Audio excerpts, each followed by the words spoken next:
আচ্ছা, জানো তোমরা এই দুনিয়ার মানুষগুলো অনেক স্বার্থপর। খুব শক্ত করে ভালোবাসতে পারলো যে কোনো কিছুর কারণে তাকে ছেড়ে দিয়ে চলে যাওয়া। আসলে কি জানো, ভালোবাসাটা অনেক মূল্যহীন।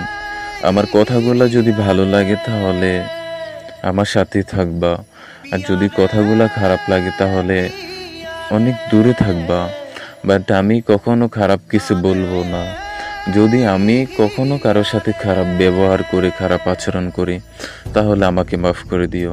আর হ্যাঁ, আমি আয়াত হয়তো জানি না মেন্টালি একটু প্রবলেম কিনা। আমি কারোর সাথে কথা বললে, ভালোভাবে কথা বললে অল্পতেই আবার মাথা গরম হয়ে যায়, কিন্তু নিজেকে কন্ট্রোল করে রাখতে পারি, বাট লিমিট ক্রস করি না। তো আমি একটা কথাই বলবো, ভালোবাসাটা অনেক মূল্যহীন। ভালোবাসতে জানলে, যদি তুমি একজন থাকাকালীন আরেকজনকে ভালোবাসতে চাও বা আরেকজনের প্রেমে হাবুডুবু খাও, সে ভালোবাসার কোনো মূল্য নেই।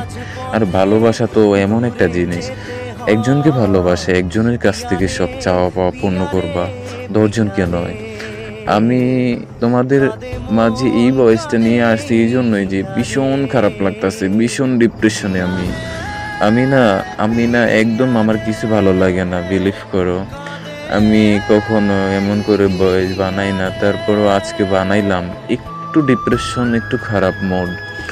তো আমি সব টাইমে দোয়া করব সবার জন্য, সবাই যেন সবার ভালোবাসা যেন পূর্ণতা পায়, ভালোবাসতে পারে। আর ভালোবাসাটা শক্ত করে ধরলে সে ভালোবাসা উড়ে যায় না।